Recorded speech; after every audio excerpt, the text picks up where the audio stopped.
Live, local, social. It's time for the Splash Live, Greater West Bloomfield's news magazine show. On cable, on the web, and all over social media. Featuring stories from close to home, starring people like you. Live from Greater West Bloomfield, it's the Splash Live. Welcome, friends and neighbors, to the Splash Live on Civic Center TV. I'm Tyler Kieft.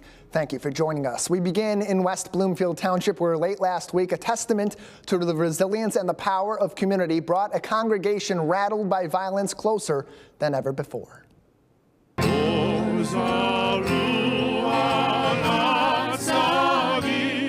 Just over 24 hours following an attack on their congregation, on Friday, Temple Israel held their weekly Shabbat service.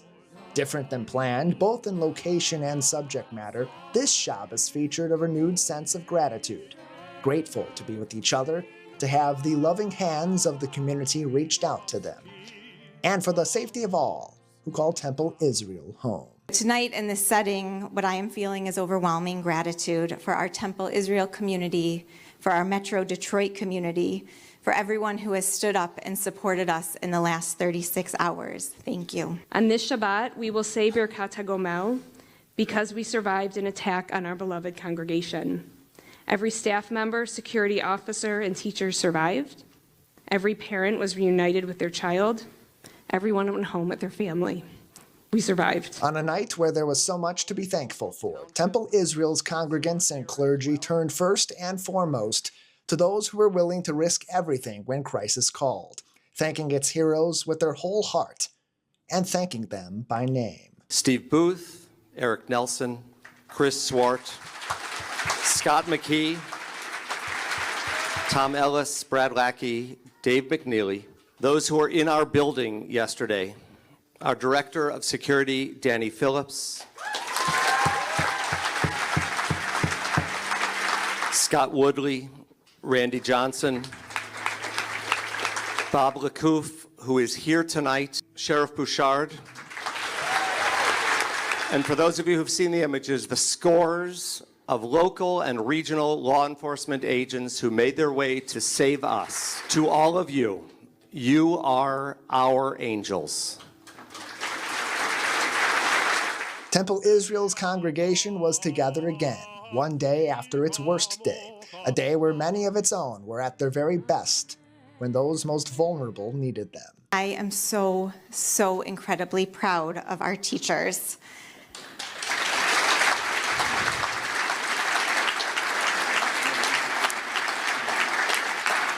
In recent months, we all have undergone security training, and not a single teacher froze in face of this crisis.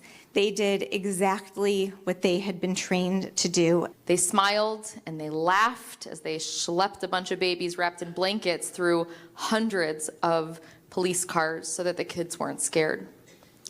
Our teachers are magnificent. They are heroes. They love our children because our children are their children too. And because of their quick and decisive action, their courage and their strength, every single baby, every single one, was wrapped in their parents' arms by the end of this terrible day. The reality was not lost on Rabbi Paul Yadwab. Temple Israel would not be at their home for quite a while. However, with neighbors like Shenandoah Country Club, which provided safekeeping and hospitality in Temple Israel's darkest hour, home would not be too far away. Like this, Shenandoah opened itself to Temple Israel to be the command center, to be our shelter. We realized that our sanctuary, which I'll talk about later, was not able to be used. And we began to think about tonight. And Maya said to me, well, why don't we have it here? And I went over to Hassan, and he said, of course. And I said, well, you know, we're going to pay you for it. And he said, no. And I knew at that point, and when I mentioned it to my colleagues, we all knew that this was the only place that this service could be tonight. From Thursday onward, an outpouring of love wrapped Temple Israel in its arms from around the greater West Bloomfield community and the world. For Rabbi Marla Hornston and cantorial soloist Emma Trivax, that was the driving message of the moment. Love is the shield that will protect their congregation and community. So many people care about us. And it's not just because we experienced an act of terror, but because of who we are. We are resilient, and we are connected to each other in ways I can't even begin to describe. Our love has always won. We've never hardened to hate. There aren't easy words we can give to you to put us back together, but we're puzzles made up of brand new pieces now. So hug your loved one a little tighter tonight. Be kind to yourself when you can't make sense of things. Just one day after an attack shook their community to its core, Temple Israel persevered by channeling their gratitude, the spirit and the bravery of their heroes, the generosity of neighbors and strangers turned friends for life, and through love for one another. What you have proven to us is that our sanctuary is not a building.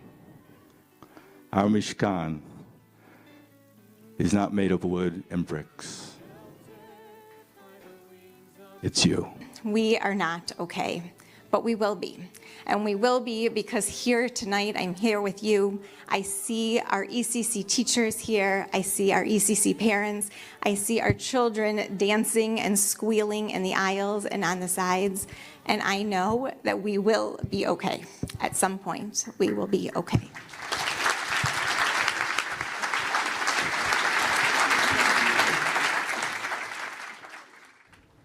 Beautiful moments at Shenandoah Country Club on Friday as Temple Israel congregated for their Shabbat services. You can see that in full. So many more beautiful moments on their YouTube page. Highly recommend. Search Temple Israel MI on YouTube for the full service from Friday evening. Also on Friday evening, members of Temple Israel and other Jewish congregations in the local area joined together in prayer and care alongside the Friendship Circle. Civic Center TV's Jake Schaff has the story. The Jewish community of West Bloomfield is still recovering from the tumultuous attack on Temple Israel that took place recently. But that has not stopped the community from taking part in their weekly Jewish observances, one of which being Shabbat, the weekly day of rest in the Jewish community. And just recently, the Friendship Circle of West Bloomfield welcomed several of their community members to the Mir Center for another wonderful celebration of Shabbat, proving that staying true to your faith and being surrounded by a strong community will help get you through anything. It is very important that we came tonight and not exclude ourselves and remember that we are Jews all together. And this kind of activity that took place isn't just horrible as to Jews, it's horrible as to any group.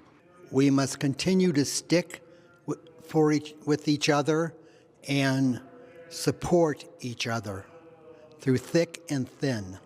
I see people that are confident and happy to be part of the Jewish community, and even though we have some people that wish us ill, we embrace love and light and try to bring kindness to the whole community. And what does this say about the Jewish community of Greater West Bloomfield, what they stand for, and how they respond to times like this? Resilient, loving, and proud. That's what we are.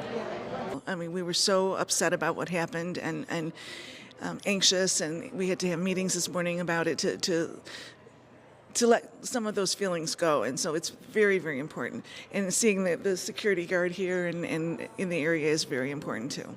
Friendship Circle has a walk every year, and I just hope that this year, instead of whatever their number is, I hope it doubles. I hope there's more people that come out and more people that let everyone know we are not going anywhere. We are going to be here. It was a powerful celebration of faith, friendship, and so much more.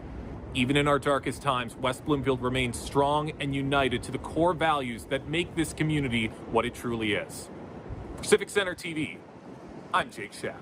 As mentioned there, the Walk for Friendship that happens every summer at the Friendship Circle. It takes place beginning at the Farber Soul Center, right at the corner of Walnut Lake and Drake Roads in West Bloomfield, a place where so many people gathered for information on Thursday during those times of uncertainty this summer. you can definitely expect it'll be a place of great love and celebration, especially given what our community has been through in the days just past. Over the weekend, Temple Israel provided the first updates as well to its congregation on the future of its programs, services, building, and sanctuary, posting this message on social media stating, quote, "First, on behalf of the clergy, leadership, and staff of Temple Israel, thank you. The outpouring of love, of support, of offers to help, and of solidarity, we feel all of that from you in this very difficult time," end quote. The post continued saying, quote, "Sadly, because of the extent of the damage done to our building, it will be closed to us for the immediate future," end quote. Temple Israel stated in the post that it is looking for a temporary office location and will answer the community's many calls to volunteer with opportunities in the future once their needs become more clear as recovery efforts begin this week and they make those initial assessments. Additionally, a donation drive to support recovery efforts is underway. Temple Israel says donations can be made on their website, temple-israel.org, or by emailing Cassie Cohen from their team. That is ccohen@temple-israel.org. One more time, the website, temple-israel.org, to make those donations. Recognizing local heroes close to home in Keego Harbor, Chief Robert Barnes posting on the Keego Harbor Police Department's Facebook page the praises of Officer James Dennis and Detective Kevin Oliver, both of whom sprung into action last Thursday as among the hundreds of local law enforcement who ran into danger to protect Greater West Bloomfield. Chief Barnes wrote on the Facebook page, quote, "After linking up with West Bloomfield, Orchard Lake, and Sylvan Lake police partners, they all went into the building and started to clear rooms and secure the area. We should all be so proud of the assisting agencies and responders," end quote. It's just among the praises of Officer Dennis and Detective Oliver and so many other first responders from Greater West Bloomfield, from Oakland County, and across southeastern Michigan, as well as those from the Michigan State Police and the FBI, who provided support to our local law enforcement and local first responders in a very complicated rescue on Thursday in the wake of the attack on Temple Israel. You can see the full post and give Officer Dennis and Detective Oliver your own thank yous on Facebook. That is facebook.com/Keego Police. One more time, facebook.com/Keego Police. In the wake of last Thursday's attack on Temple Israel, first responders close to home have been receiving their due gratitude for bravery and service that they displayed on Thursday during the wake of that attack. That includes those closest to the situation in the West Bloomfield Police Department, whose training and quick action helped all 106 children, as well as many staff and teachers, escape the building during the initial attack and as fires broke out afterward. Joining us with more insight from the West Bloomfield Police Department is Deputy Police Chief Stephen Richter. Deputy Chief, thank you for joining us today. Thank you. Thanks for coming on. I know it's a busy time and a difficult time for your officers, first and foremost. So much that our community went through on that day and in the hours and days afterward. That includes our first responders. How are your officers holding up in the days past? They're doing good. We had a lot of officers respond to the scene. We had over 31 officers that were inside and had some various levels of exposure. 17 of our officers were treated at the hospital. And then plus just everybody else that was helping out on the periphery. It was pretty surreal. And we've been talking through it, and the response and the outpouring has been good. And we talk so often, especially when we think about our fire department, that our fire department doesn't respond to a whole lot of fires in the community. We have that also sort of be the case for the police department. Some of the more intense scenes that we see in many other communities across Michigan and across the country are not necessarily commonplace for our police department. That being said, very well prepared, and they sprung into action and did great work on Thursday. But seeing that in a community that is so close-knit, where our police officers value community policing, getting to know their community, can be very difficult and be traumatizing even for our officers. There's been so much said about the support services available to the community after this attack last Thursday. What supports may be in place for our police officers and other first responders if they're in need of somebody to talk to at this time? Sure, those are good things. So our department has a peer support team that has been in contact through West Bloomfield Township. We also have support there as well. On Saturday, our peer support team held a meeting at the West Bloomfield High School, and we opened that up to any first responder, not just our own, that was present at the scene on Thursday. That was a good turnout, and that helped. Going forward, it's going to be more of just the constant contact, talking with our people, making sure that they know they can reach out, and if it's not to us, one of the other places that they can get help. But that's the key, is just talking through it. And briefly, just to touch on what you said, for us, this did hit home. Temple Israel is one of those places where there's a lot of officers that work off duty, that know the people there personally, just because of the things that have happened in the community, just our close relationship that we work with all of our house of worship. So for some of them, it did drive it home, because these weren't just random faces. I mean, these were our friends, and we knew many of them by name. How do you believe that this unfortunate situation, something that any community would never hope happens to them, and certainly is not something you take any joy out of whatsoever, how do you hope that this will bring our community closer to our first responders? Well, I think you've already seen some of that. I mean, we've always been lucky in West Bloomfield, and we've always had the support of the community.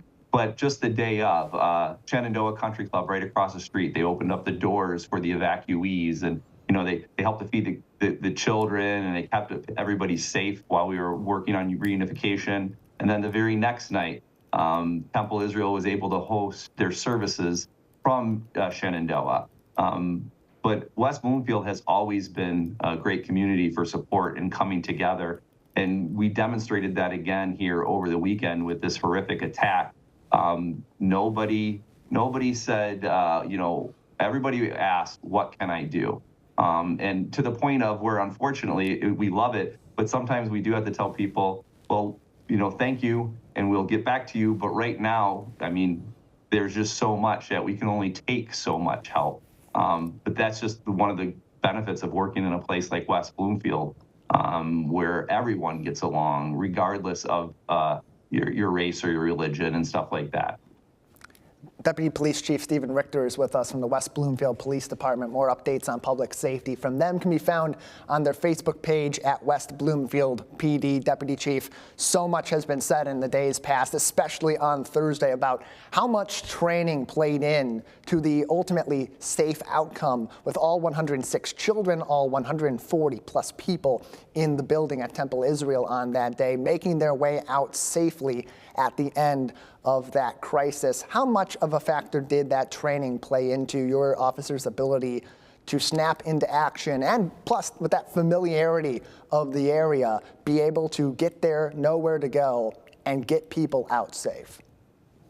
Well, no doubt about it. It's the training that allowed us to act, right? That's why we train. So when these things happen, we don't have to think about what to do. We just do. And that goes for like everybody, starting with Temple Israel's own security staff, comes to us and all the other departments that came to help us.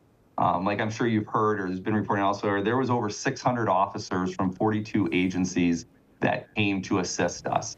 And unfortunately, in our line of work, we hope that we never have to use it, but we constantly train, because when we do need to use it, it'd be too late if we didn't practice. So, I mean, we constantly train here in West Bloomfield and in other departments across Michigan. Unfortunately, it's part of the norm that we have to, because it's not nowadays. It doesn't seem if it's a question of will something like this happen. It's just a question of when, and unfortunately, we are in our when right now. And you never want anybody to live in fear, but that is certainly the reality of our days. You just never know, and it's better to know what to do if that situation ever comes up. Certainly played a major role in getting everybody out of Temple Israel safely last week Thursday. On that point, not wanting people to live necessarily in fear, but live with preparation and know what to do, what sort of opportunities are available to the community, either with consultation from the police department to other partners or directly with the police department, if businesses, if neighborhoods, and so on want to undergo some training to put themselves in the safest position possible in the future? Well, sure. Some of that stuff we do work with our partners. There are times that we offer ALICE training. That would be something that you could just reach out and ask. We don't have a set schedule, but we have been doing that for a while. And again, going back to it's just preparing in yourselves. Like I said, that could be seen from Temple Israel. So again, I mentioned before their security staff, but it was more than that, right? It's their teachers. It was the people in the offices, right? They train.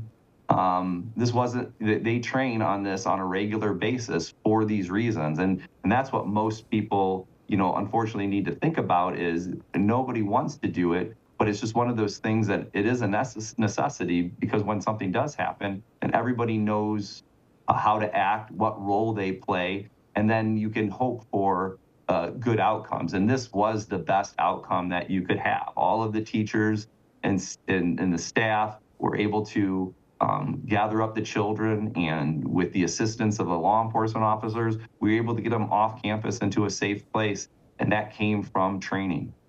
And lastly, Sheriff Bouchard mentioned this in some of the press conferences, that getting that insight from the people in the community when something suspicious is visible to them or when something out of the ordinary happens, like somebody running a vehicle into a building, that's something that you want to alert local authorities to as soon as possible. Time is always of the essence. But there's always that if you see something, say something element that we hear so often. What should people be looking for? Not necessarily being on high alert all the time, but what are some of those oddities that may be worth pointing out to our local police departments that could potentially save lives?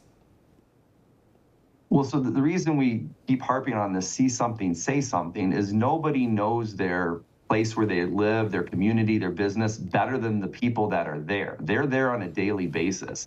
So basically an oddity or anything like that is just something that's not normal, right? I mean, usually if something's not right, whether, hey, I've never seen that person before, I've never seen that vehicle before, this is an odd time for whatever it is to be happening. That's why we rely so heavily on the community, because as police officers, we're stretched thin. I mean, we're coming out and we try to pay attention, but we don't know what vehicle is supposed to be where. That is what you do. And we really don't care. If you see something and you have a question, give us a call. I mean, the worst case scenario is we go out and we check it and the person's supposed to be there or the vehicle is supposed to be there. And then it puts you at ease and it puts us at ease. But if you don't call us, we won't know about those things. And it's all good advice, and it all played a big role in keeping our community safe during its darkest hour last week, Thursday. Deputy Chief Richter, I want to thank you for your time. I know it's very busy in West Bloomfield at this time for our first responders, for our police department as this investigation goes on. I want to extend our community's thank you once again to you and all of your officers. Thanks for your time. You're welcome. Thank you. Appreciate it. You can give them your thanks directly and follow the West Bloomfield Police Department for more local public safety information. Visit them on Facebook at West Bloomfield PD. That's facebook.com/West Bloomfield PD. Across the street from Temple Israel last week, it was perhaps Shenandoah Country Club that put the local Chaldean community in the global spotlight for its generosity and kindness in the wake of terror, and in the process, strengthened bonds across cultures close to home. Civic Center TV's Jake Schaff has more. Right here in West Bloomfield, the community is continuing to recover from the terrifying attack that occurred at Temple Israel in West Bloomfield recently. One of the biggest takeaways is that the community is united, especially in times of distress like this one. And we've especially seen that from both the Jewish community and the Chaldean community as they have come out to support their neighbors. West Bloomfield Township trustee Jim Manna spoke with us recently about his initial reaction to this terrifying attack. I'm heartbroken. It's very, very sad for me. I thank God we didn't have any loss of life in the community. I know the shooter, or this terrorist, or whatever he is dead. I'm glad, and thank God we didn't have any children hurt.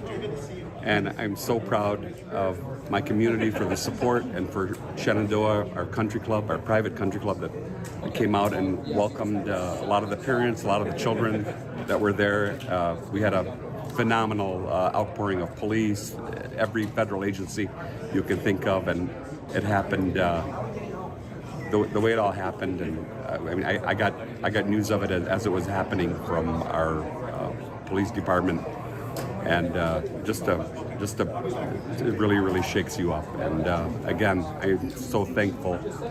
I thank God that nobody in none of our Jewish brothers and sisters were hurt or killed, or anything like that. I mean, it's horrible. It's something you'll never forget. In the time since this devastating attack, the Chaldean community of West Bloomfield has been coming out in troves of support of the Jewish community and helping them through this time of crisis. Our Jewish brothers and sisters, they're our family. We share so much of the same culture. We come from the same part of the world. We've both been prosecuted and persecuted and criticized and everything else. So we're all over the world. We're dispersed all over the world from our homeland in the Middle East, just like our Jewish brothers and sisters are. So we have so much in common, and we support each other, we love each other, and we'll protect each other, absolutely, forever and ever. Larry Miller, a 70-year member of Temple Israel and a member of their own board of trustees, spoke with me about seeing the response from the Chaldean community and how it's warmed his heart. It says that we all love each other. It says that we can live together in peace and calm. We can be brothers, we can be sisters, and we can pray across the street from one another. It doesn't make a difference that we're two different religions, but we're human beings who love each other, and we can show the world that we can live together. No matter our differences, it is important to remain united as the entire community is coming out to support Temple Israel, the Jewish community, and everybody here in West Bloomfield. For Civic Center TV, I'm Jake Schaff. One of the more powerful messages that's come out of this horrific event that happened in West Bloomfield last week has been that unity between religious groups right across the street from each other, quite literally reaching a hand out to help a neighbor. And that has been so profound. It has reached global proportions in terms of how many people have seen that message and taken that to heart. Hopefully, that leads to a better world in the days ahead. The attack on Temple Israel had a unique effect on elected leaders in West Bloomfield Township, some of whom are members of the congregation at Temple Israel themselves. That includes Supervisor Jonathan Warshay, who spoke with our team's Jake Schaff on Friday about the attack, the response, and the outpouring of support for West Bloomfield in the aftermath of what happened at Temple Israel. We now are joined by Jake Schaff live at the West Bloomfield Civic Center. Jake, thanks for coming on the show. Of course, thank you, Tyler. And yes, everywhere you look, people are still trying to process the terrifying attacks of what just happened at Temple Israel recently here in West Bloomfield. And as you said, elected officials are also sharing their thoughts on everything. And Jonathan Warshay, it's a very interesting case with him because he is a longtime member of Temple Israel. He's been there for several years and has a very deep connection with the synagogue. I spoke with him not too long ago to get his thoughts on the matter and what he's seen from the neighboring communities as all of this has taken place. So first of all, the response from public safety was incredible. Training certainly pays off on that, how they responded. So that would be my first thing. And then second thing would be the outpouring of support from the community. Shenandoah Country Club, what they did to house the community center, command center, as well as helping to reunite parents with their preschoolers from the Temple Israel school was genuinely a wonderful thing. They're a wonderful community partner. And Soul Cafe, providing food for people without even asking. I've been getting calls from all sorts of officials, colleagues, friends, just asking how things are and offering their support and solidarity. So from that aspect, it's been a good thing. And I'd imagine it's definitely been a lot. I mean, we're getting all of this support from our neighboring cities like Keego Harbor, Sylvan Lake, Orchard Lake, and cities all throughout Michigan, all coming to West Bloomfield's aid. I mean, what does that mean? It really means a lot, as municipalities, we want to support each other, and we really appreciate their support. And I should add the support from the FBI, from the county, from the state has been excellent as well. So we really appreciate their partnership. Talk a little bit more about the call to action in terms of a situation like this. Everything you saw from our first responders, from West Bloomfield and all throughout the community. I mean, what does it say about just the emphasis on safety right now and just the work that everyone has been doing? So they work a lot on training and how to respond in a situation like this. And it's clear that the training paid off, that our first responders were able to take action appropriately, efficiently, timely to address the situation. Now talk to me a little bit about Temple Israel, because you have some personal connections to Temple Israel, and I know that obviously this hits a little more close to home with this. Sure, my wife and I are members there. One of the rabbis married us, so it does mean a lot to us what's happened there. We certainly understand the feelings that people are experiencing right now, the members and the families that attend. In terms of what West Bloomfield can do now that this has passed and we're looking to carry on after something like this, what would you advise to the people of Temple Israel and to the people of Greater West Bloomfield? Well, you certainly need to look at the situation to help guard against bad actors. That's something that the township is doing actively. It's something we encourage all of our members of our community to do that as well, even in your home. And really just to be alert to your surroundings. If something is off, let the police know. It may be nothing, but it may be something that they avoid because you made the call. So please keep your eyes open. We want to keep all of our residents and employees safe, everyone who comes to the township. We strive to work on that, and it seems to be paying off. Can never be enough emphasis placed on that. We will always do that. We're here to support everyone, and we really appreciate the support of the community. Strong words from the township as we continue to process everything that happened at Temple Israel recently and as we continue to move forward, Tyler. Yeah, it's a strong message from the supervisor. We've seen so many of that from the connections that were made in the community last week, Jake. You've heard a lot of those stories. We've heard a lot of those stories. They'll continue to be present in our community in the days ahead. Appreciate your hard work and your coverage. Absolutely. Thank you, Tyler. Jake Schaff live at Town Hall in West Bloomfield as our coverage continues in the wake of the attack at Temple Israel. Next door at the West Bloomfield Township Public Library, more shows of compassion as the library posted a video welcoming those affected by Thursday's attack across the community to its branches for a getaway, relaxation, and comfort in times of trauma and uncertainty. We'll play a bit of that video for you. Fulfilling their promise, a welcoming environment for learning and reflection at the West Bloomfield Township Public Library.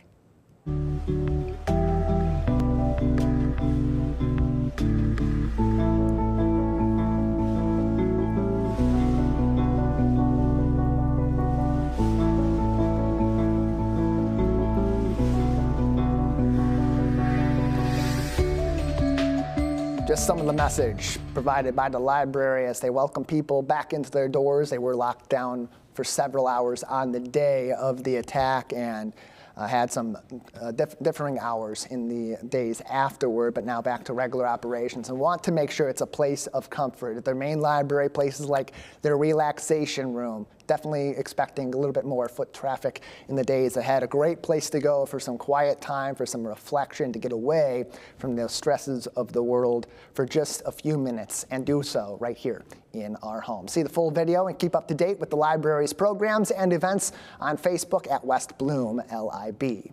Following the events of last week, many in the community began the long and varied process of coping with the act of heinous violence that hit their hometown, many of whom will balance their own grief and processing with helping their children and families through it as well. I spoke to therapist Carrie Krawick from the Birmingham Maple Clinic for helpful advice and insight as people begin this process. Carrie, thank you for joining us today. Thank you so much for having me. Thank you for coming on in a difficult time, and especially with your expertise in family therapy in particular. This can be a really difficult conversation, in particular for parents to have with their kids, especially when it happens in your community. So it's a very big question. It's a loaded question. Where should parents perhaps start in having those conversations with their kids? I actually love the way you recognize this, because I think one of the first things is, of course, parents need to take care of themselves. You hear it all the time, but like, you know, when you're in the airplane, when the mask comes down, you have to put it on yourself before you help anyone else. And so it is so important for parents to find ways to regulate themselves before they start touching base with their kids, even if they're experiencing their kids in a high degree of need. For kids, depending on their age, it's so important to ask them what they know and what they've heard. Before you interject any new information, try to sift through what they've heard and what they think they know, and try to make sense of that. And then as you can clarify what's real and what's not real, then there's like an opportunity to move forward after that. There may be a little bit of irony, unfortunately, in me asking this, but there's so much coverage of this that you'll get from in your community, so much you'll get from the local, state, national media, a lot of speculation. What's your advice in terms of people navigating that, keeping in the know, knowing what's going on, especially when it's happened close to home in their community, without overwhelming themselves with information that's quite sad? Sure. I mean, and what a great question. So like in one part, like we are all designed to connect with each other during periods of stress. And I think just talking to my own colleagues, my colleagues that are of the Jewish faith and stuff, I mean, they're answering tons of text messages, tons of phone calls from their clients, from their friends. So there's this desire to connect. And there's a desire to like reach out to media for also that connection. And so connecting during one of these stressful opportunities is good, but there does also need to be an opportunity for rest. We need stress and rest. So there does need to be a time where we take a pause or a break and say, hey, look, we are going to shut off the phones for the night, or we're going to turn off the TV for the night. And we need to like kind of cleanse like those moments, because there are times to dig in and then there are times to like reprieve. And so we need both stress and rest, and we cannot sustain stress. So you do need to book in periods of rest. What was quite profound in the wake of what happened on Thursday at Temple Israel was the immediate support that came out from the community. We think especially about those right across the street at Shenandoah Country Club, predominantly a Chaldean entity where it houses the Chaldean Community Center. It's those of a different faith. They're mostly Iraqi Christians, and they provided immediate housing, immediate support. They fed children. So many stories of that already on social media. In the immediate wake of something as harrowing and as heinous happening right here in your community, psychologically, what does that immediate support from your friends, from your neighbors, from complete strangers mean to people that experienced that firsthand? Connecting is good for both the giver and the receiver. So like during periods of stress, the stress hormones, the oxytocin, the just oxygen flow through the body. So even from a physiological standpoint, connecting during periods of stress is both good for the giver and the receiver. So, I mean, it was so amazing, right? Like to see the community, and even the desire. There were people who desired, some went to the scene to, you know, get their children or whatever, and some just went to the scene to connect. And although that can interfere, it's also so important to know that like making connections, physical connections, whether it's gentle physical touch, whether it's, hey, I'm thinking about you, I saw this thing and it reminded me of you. Connections are stress relieving. And so like during a period of stress, it's important to acknowledge that making connections are good for all of us. Carrie Krawick is joining us, a licensed family therapist from the Birmingham Maple Clinic, on today's edition of the Splash Live, as we get the community's reaction in the wake of the attack Thursday at Temple Israel in West Bloomfield Township. Carrie, you mentioned so much about connecting in the aftermath. Good for those that are reaching out, and good for those that are being reached out to. So many people want to provide that support, especially to those at Temple Israel, to those in the local Jewish community, so heavily and directly affected by this act of violence in our community. But there is right and wrong ways to go about that in a way that's sensitive, that's empathetic, that's providing support without overwhelming those directly traumatized. How do you balance that? Right. I mean, I think part of it is acknowledging your own insensitivity, you know, and to say like, I'm doing my best, like I'm feeling compelled to do something or say something, but I'm not certain it's the right thing or the right time. I mean, I think offering yourself that little asterisk and offering that to a person, kind of taking a bird's eye view, and like, you know, you might want to say something and just say it, you know, impulsively, but if you could like kind of take an inventory of, well, here's what I want to say, and here are all of my guesses how it might be received, and then presenting that as almost like little hodgepodge of like, here's really what is going on in my heart, and this is how it's coming out of my mouth. But if it's not right, please correct me, please tell me, please help me help you better. And there are some subtle ways too that people can simply just reach out and be like, look, maybe I don't know how you're feeling in this moment. If you're willing to immediately have me speak to you about this, or if I just want to say I'm a listening ear, what are some subtle ways you can present that to somebody maybe in the Temple Israel community or others that may be mourning what happened here in West Bloomfield? I think it's exactly like what you said. I think it's saying like, I want to be a safe person to you, and I may be an imperfectly safe person to you, but like, please allow me to be that. And if you need me, I'm here for you. If you need me to, care for you in some kind of way, like I'm ready and available. And like, I just think, like you said, is offering that, like, it won't be perfect. And sometimes well-meaning gestures get misread or misunderstood. So just being able to sort of like see, like, outside of yourself, this is what I want to do, but this is how it might come across, and present both of those to the other party, and then let them choose. And if they say, look, I'm good, I'm overwhelmed, I've talked enough, I've heard enough, I've seen enough, then respect it. If you want to reach out to Carrie and the team at the Birmingham Maple Clinic, their website, birminghammaple.com, as we discuss how to begin coping with what happened in West Bloomfield Township for those directly affected by the attack at Temple Israel. Carrie, for those that are directly affected, they're going to cope at a number of different speeds in a number of different ways. It is important, as you mentioned, to be able to reach out, to have those open avenues, but to do it at your own speed. What's your advice for those young, old, across all ages and all sectors of our community to perhaps get back out slowly and reach out to their community for that connection that you mentioned can be so important in times like this?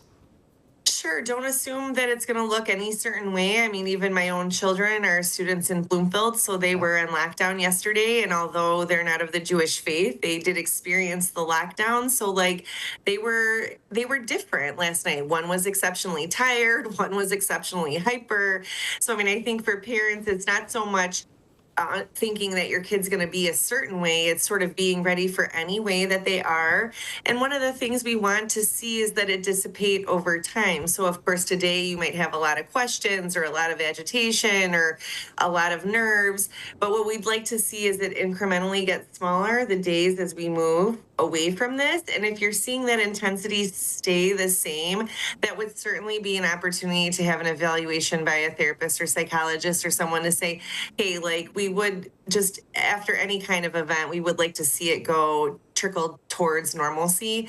And if it's not, then it definitely needs to be revisited by a professional. And normalcy is going to look different for everybody directly involved that may have been there on site, had family members there on site, have connections to our community, both here in West Bloomfield Township, throughout the state of Michigan, and all across the globe with connections close to home.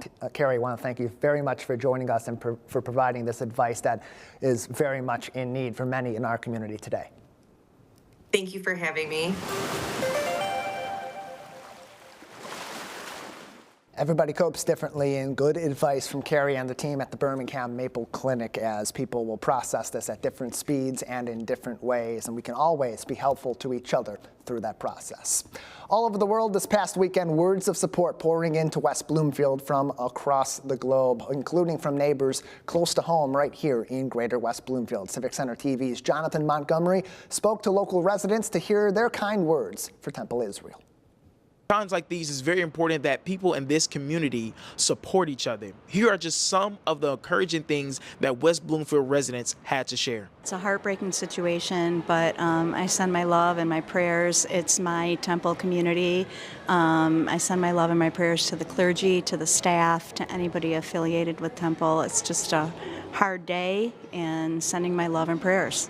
All our friends at Temple Israel and throughout the community to know that at the West Bloomfield Library, we support you, we value you, we cherish you, and we're here for you. Please come in. We have lots of great programs. We have books. We have DVDs. We have anything. So if you need to get away from things for a while, we are here for you. If you want to be with other people, we are here for you. We support you. We love you. And we want to help. So please don't hesitate to let us know what we can do for you. West Bloomfield is strong, West Bloomfield is resilient, West Bloomfield is home, and we are all in this together. The community members, I want to encourage our people so that they can know that we are all together. We are all the same family. We care for you, the ones who lost their families. We care for you. We really are here to support you, and we are praying for you. We are praying for the families. I'm a doctor in nurse practice, and I practice in Detroit with Team Wellness. We do counseling. Please come. If you need some counseling, you can come. We can help you, because we are all one community. Situations like these aren't easy on anybody. That's why it's important for people in this community to support each other, to show love to each other as we get through these hard times together. For Civic Center TV, I'm Jonathan Montgomery. Kindness and compassion, something we all need more of these days. Thanks, Jonathan. Appreciate the report. This weekend, Greater West Bloomfield's top creatives will pack the West Bloomfield Main Library to help you find the perfect book that's produced right here by people close to home. At the West Bloomfield Library's third annual local author fair, we are joined now by one of those authors you'll see this weekend, Larry Katz, right here on the Splash Live. Mr. Katz, thanks for joining us. A pleasure. Please call me Larry. I will do that. Thank you, Larry. Thanks for coming on the show. We're excited to have a bunch of our local authors at the main library this weekend to celebrate creativity. And we know West Bloomfield loves to read. How exciting is it for you as an author to have some of your original works be on display close to home here in our community for local readers? It's a lot of fun. I'm very much looking forward to it. Every time I do these kinds of events, I get to meet people. They don't need to be baseball fans, baseball history fans. Just come up, say hi, talk about anything you want. You know, there's kind of a baseball connection to everything in life. And I try to make that point in the materials that I write in my books and my various articles. Baseball history is people, it's Americana, it's pretty much everything. So you come on in, let's talk, let's have some fun, because that's what it's about.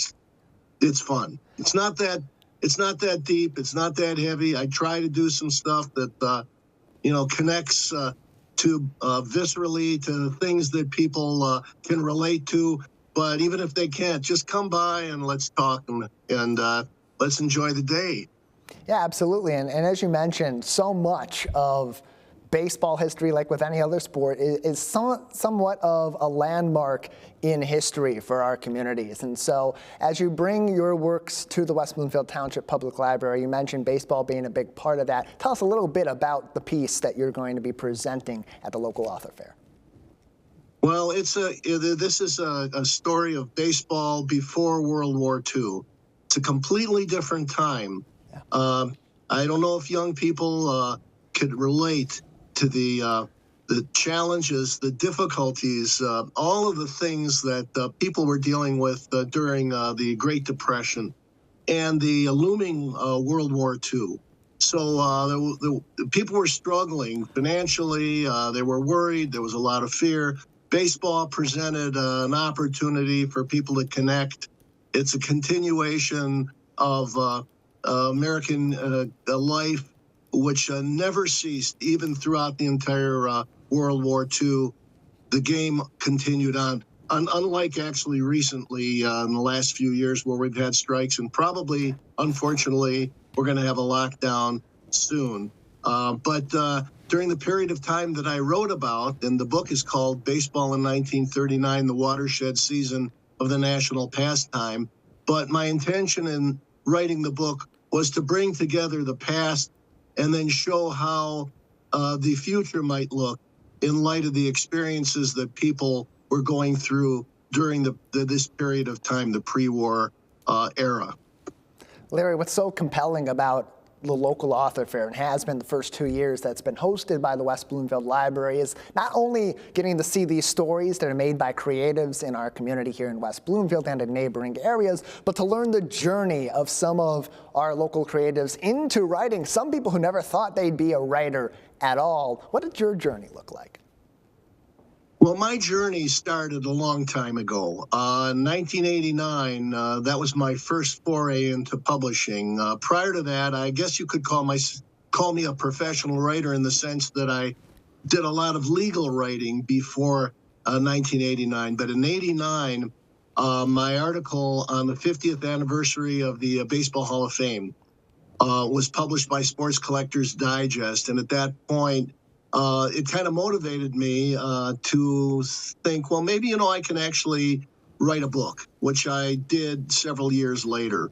So my journey was from legal writing to writing a periodical to eventually writing a book. And that's what I've continued to do since then. So it's been a several decade journey to where we are today.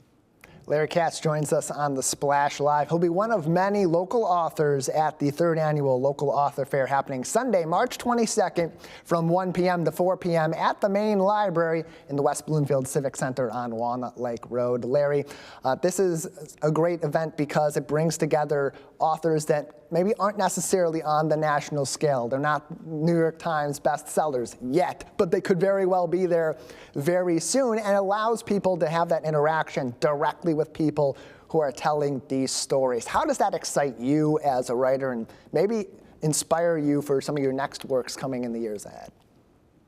Yeah, it's exciting for people in the community to understand that all the writers aren't situated in New York or Connecticut. They're here, they're around you, and this is an opportunity for people to experience the relationship between the writer and the reader, because that relationship is essential, it's symbiotic. So for people to come in and have an opportunity to talk to people who may or may not share the same ideas, but there's no way you can come away not smiling and not having learned something about your neighbors. Do you feel that this also helps you connect with other authors, and how maybe do those relationships help you grow as an author? Well, we always say, we get to sit next to other nice people, and almost always their experiences are nothing like ours, other than our journey to writing. But even our journey to writing is not exactly what ours are. We get to learn from them, and we get to learn a little bit about the subject matters that they have written about. So there is a community, kind of an informal community of writers, usually sitting alongside one another. And, very often nobody comes by. We've had those experiences too. So we have each other. That's all we have, to talk to is, ourselves sometimes. But in any event, just to come and just experience a relationship between human beings. We all have something that we can share with one another that people would be interested in, and that we would be interested in hearing from them about. And it gives people an opportunity in this particular instance to have that interface with local authors for authors to talk with other creatives and share ideas and share methods and share processes, experiences that may help them grow as an author, because as you mentioned, not everybody's in New York or Connecticut or has had a publisher take on their works or is under a contract. Many of them are first-time publishers. How does something like this from a local library in West Bloomfield help catapult authors from maybe dreaming of putting that work out or writing their first stories to making that a reality and showing them, I can actually do this?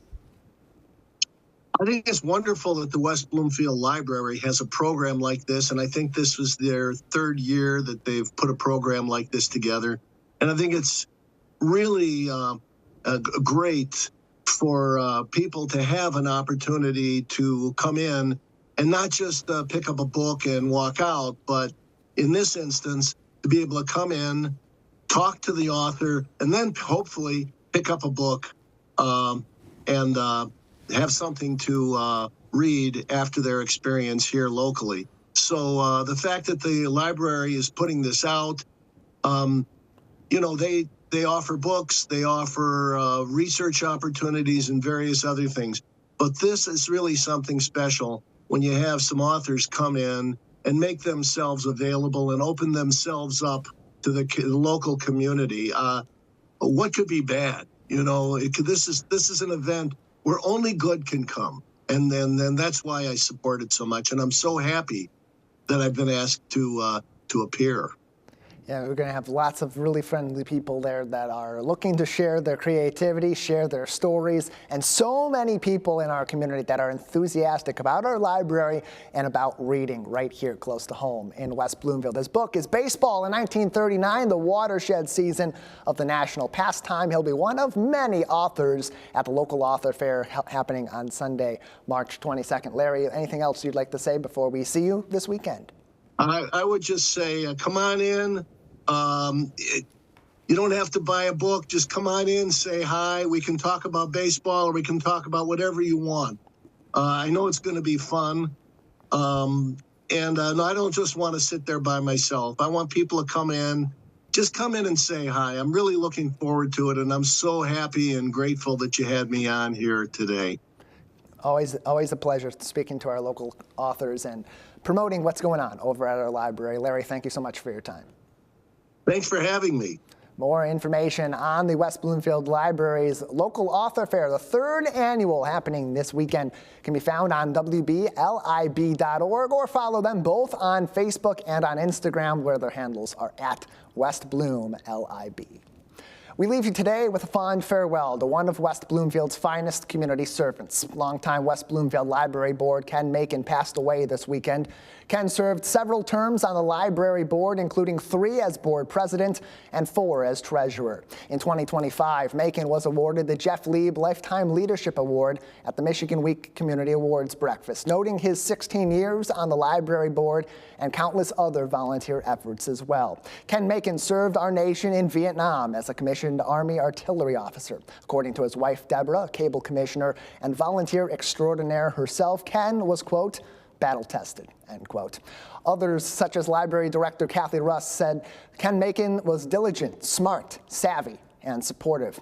Ken is survived by his wife, Deborah, and his son, Ken Jr., as Deb says, quote, he lives on in our warm and joyous memories, end quote. That's our show. I want to remind you that television that's close to home is always available on civiccentertv.com and across our social media. Big thank you to our entire crew, both in the studio and out in the field, for making the magic happen behind the scenes. And here's to you as well for being part of today's story along with us. For our entire team, I'm Tyler Kieft. Live, local, social. It's the Splash Live on Civic Center TV.